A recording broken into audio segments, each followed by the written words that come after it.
MHS.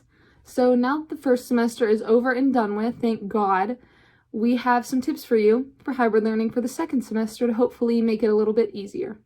First up is don't be late to virtual class. It's virtual, so we know that if you're late, it's really just because you're in bed sleeping. Next up is to use a planner or calendar for due dates.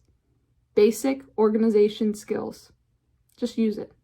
You get a free one from the school. Step 3 is stay organized by having notebooks or binders for each class. You don't want to lose papers. You don't want to have everything crammed into one big binder. It's stressful. Don't add extra stress for yourself. Step 4 is don't procrastinate all your online work for the night before you go back to school. I could actually use that tip, but don't be like me. Don't procrastinate. Get your stuff done.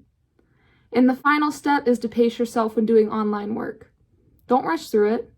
If you're struggling, sit back, think for a little bit. You got this. And hopefully the second semester goes as well as the first one did if you did well the first semester, or better if you didn't do so well the first semester.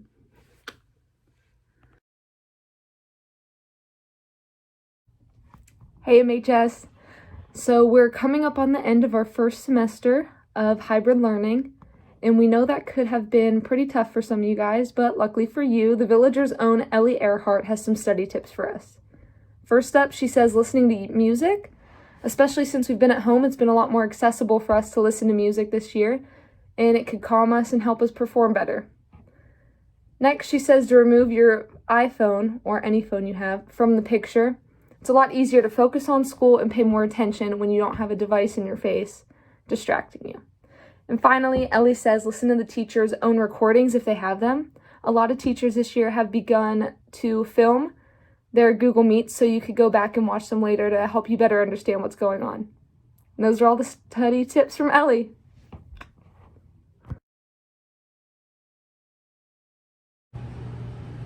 Hi MHS, we're here with Brooke Lewis from the girls basketball team. We're going to ask her some questions about this season. So Brooke, what are your goals for the rest of the season? Obviously to make it into playoffs and to make it further than last year, because last year we got beat after we won the district final and regionals, and this year we're hoping for state, so. And then how do you feel about coming back from your time off? Obviously we're not as in shape, but we're getting there. Coach has been pushing us really hard, and slowly but surely we're back, just like we were. Great, and how are you enjoying your last basketball season? It's surreal. I mean, like, glad that we've made a lot of progress from our past, and clearly, like, we've gotten a lot better over the years, but also very sad because we've been together since second grade playing, and it's just hard, you know, knowing that we're coming to an end. So it's also exciting, but whatever. Good luck on your rest of your season.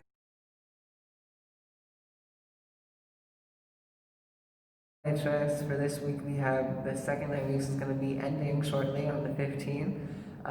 Martin Luther King Day is on the 18th, and your third 9 weeks is going to start up on the 19th. Thank you for watching.